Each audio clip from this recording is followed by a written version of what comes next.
Where in the world did Gran Maju OTK come from? Make sure you guys smash the crap out of that subscribe button so you guys don't miss out on more awesome content. Wow. Snake Eyes taking the lead out of this regional. Yeah, that's a normal day in the office here. I feel like I'm not surprised anymore by seeing that Snake Eyes, huge representation, Fire King coming up and bringing it on home. Yeah, that's pretty normal as well. Yay. So what's left for this event? Flunderies actually ended up winning this regional. Ooh, okay. So I will say that, Swallow's cocktail, or whatever its name is, the little tech card that the TCG made an exclusive, really helping Flounder out here. And you can definitely thank Flounder for being that fantastic anti-meta creature that you want to see sticking around in your meta out here, deploying M-Pens, throwing rises at your opponent, evening your opponent, feather storming your opponent. It's all pretty standard at this point in time. We also had one Kashtira anti-meta deck, actually, first and second place, first being Flounder, second being Kashtira. Both of these anti-meta decks trying to, keep up with the meta. I think it's actually good that you could see, these key differences in the meta helping you out here. And then we also had a Bysteel Runic deck. Wow, I haven't seen Bysteel Runic in forever. The fact that that deck actually did make a special showcasing appearance here, good. All right. We also had a Voiceless Voice deck, and honestly at this point I think Voiceless Voice is a very strong contender for the anti-meta area. Just, hey, putting up Skull Guardian and Novox and just kind of rolling with it actually is all you kind of have to do. And then we also had this Gran Maju duelist that came out of nowhere here, and I'm genuinely intrigued by the fact that, Gran Maju had a place at the dinner table here out of this regional, showcasing, that, you can steamroll an entire event with an absolutely monstrous advantage of the banished pile. Let's pass on over to deck list. Winning our event here is Flunderies with double Dimensional Fissure built into the main deck. I'm actually kind of happy to see that Dimensional Fissure is still being a huge card that these decks are kind of accessing here to do its thing. And I know, floodgates aside, yeah, they're unfair. I can't believe that Konami would allow these decks the chance to play these.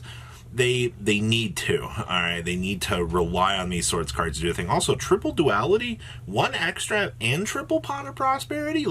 That's a lot of searchability draw power that this deck has going for you. You do see the double Evenly in the main. You do have the Featherstorm in the main with the additional Evenly Featherstorm in the side deck as well. And then we do have the Gravekeeper's Inscription down there in the side deck. So now this deck also now has access to this as well.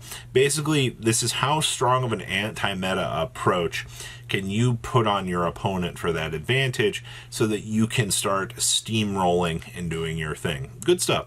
Second place here is Cash Money Dollar Bills, the deck. And of course, who doesn't love another Dimensional Fissure Turbo deck? Literally, that's all this is. It's like Kashtira has the best mid-range control options of any deck available in the meta. And what do?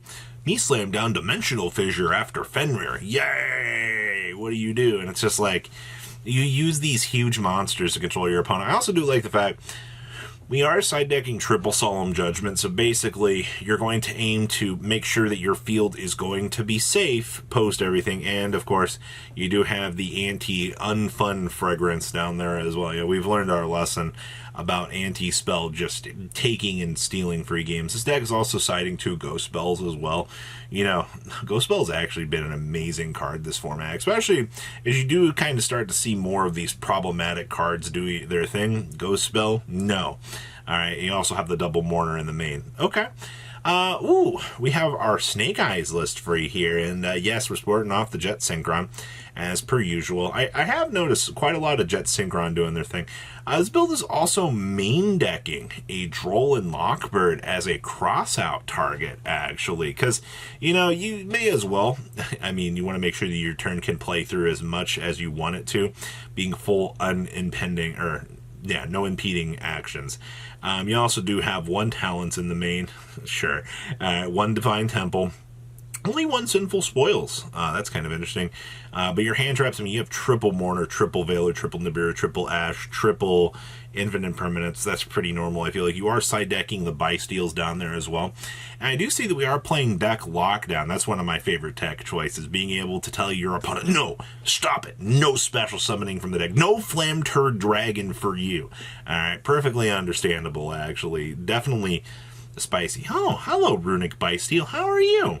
So, we are still doing the Sword Soul little extension card in this deck. I do love it, alright? The little Sword Soul being able to just give you some really disgusting plays. We are playing the 2 copies of Duality in here as well. That's kind of refreshing to actually see. I know a lot of the builds are trying to go away from that. We are also playing the 2 Shufflers, so we can actually see those. Do have the triple evenly in the side decks, so that way, unfortunately, you know, if things kind of go sideways for you, you can, you know, side those in and be like, nice board, slams down evenly. Your extra deck, basically, I think this is pretty similar to what Joshua Schmidt was playing quite some time ago, at least in terms of, you know, the overall concept of the deck. You know, it's all about just big synchro monster go burr and the continuous advantage pile that you're generating, along with, you know, the Bysteal cards doing their thing. We have more Snake Eyes for you. Wow, Snake Eyes, 5th place, okay. Of course, you have the triple cross out in this deck. I don't know why you're not trying to play crossouts in this, man. Like, I understand, like, if you're playing in, like, a region where there might not be a lot of Snake Eyes, but you should be playing the card just to make sure you can do your thing. 1 Divine Temple, 1 Sinful Spoils, 1 Tack Talents in the main. So most of these builds just toss in the 1 Tack Talents. If you do end up seeing it, you're good to go. The 1 for the full gas plays. The 1 Jet Synchron. Jet Synchron's such a stupid card in this deck to make the formula for all the draw power. Post side decking, you actually do see this build playing the Mourners down there in the side instead of maining them. And I'll be honest with you, you've got whichever decision tree you need to go down. If you're going to main deck those or side them, either way will work for you. And of course, we are side decking the Shifter as well, so that, you know, you can bring it in as a cross out target if you suspect your opponent's going to have it, so you can actually do your thing. Outside of that, yeah, this, once again, pretty standard stuff. 6th place, Voiceless Voice. Oh, wow. Saucy. Triple Summon Limit in the side deck. That's the first thing that draws my immediate attention, as per usual. Summon Limit, just, especially if you go through the Dynamondo play and then you split apart on the turn, you're like, all right, Skull Guardian, no box, got the trap set up, you have the spell protecting that, you have the 40, or the big Skull Guardian up, and you flip the Summon Limit against your opponent. Your opponent's just going to look at you, they're going to go, I can't beat you, Duelist. You're better than me. Like, that's the inherency of the format. And, of course, double Dynamondo, as it should be right now. We are side decking Cosmic Cyclones, which I do think is good. This build's also a very hand-trapped item. You have the Veilers, the Drolls, the Nibirus, and the Imperms, but they're actually side decking the Ashes, which is kind of interesting. It just kind of proves that, like, sometimes Ash is not the most high impactful card in the meta. You know, it is a good card, but sometimes in a deck like this, you would rather just dedicate some slots to full combo. Okay. And then we have our Fire King Snake Eyes deck. Wow, we're really all the way back here. Only 2 Bonfire, by the way. That's actually really cool. I'm actually kind of happy to see that. I just very easily drop a Bonfire for attack talents to play too. I think it's fine. 1 Fire King Island, 1 of the spell card to activate it. Still are doing the 1 for 1 as you should be. 1 Sinful Spoils, and we're actually playing the Divine Temple in the main deck. Okay, good. Side deck, I mean, you have the double Soul Release. Have you noticed there's been a lot less Soul Release, it feels like, in a lot of these lists? Like, honestly, the more Snake Eyes build towards things just kind of makes Soul Release a lot less meta-relevant. You also do see double Droplet down there, so this deck is able to access Droplet to be able to board break the opponent and force the opponent into, well, maybe not necessarily the greatest position that you want to see, but overall, I mean, still pretty standard Snake Eyes Fire King shenanigans. Like, this deck has been so figured out at this point, like, it's actually kind of nuts. And then we have our Gran Maju OTK deck coming out here with 45 in the main, triple Mind Control, you have the Change of Heart in the main, 1 Interrupted Kaiju Machine to be able to board break your opponent, triple Gizmek, triple Gran Maju. This is the absolute, in wrestling terms, this is going to choke you out on the floor and you're going to be like, what in the world is going on here? And this deck naturally can just roll the Shifter across the floor. triple desires is all we needed on the list for somebody to start cooking out here for their eventual success. And also, you know, this deck has the inherent number 100 OTK. Just comes out of nowhere. It's like, psych, Dragoblion. And it's just like, wow. You know, we did it. We OTK'd the opponent because you were simply able to get those 2 level 8s on the field. Thank you, Danger Cards, for the consistency upgrades for a deck like this to be successful. So that is your breakdown here for your regional in Wellington. Not too bad. So please, comment down below what you guys think. I'll see your beautiful faces back in the day, guys. Patrons, thank you.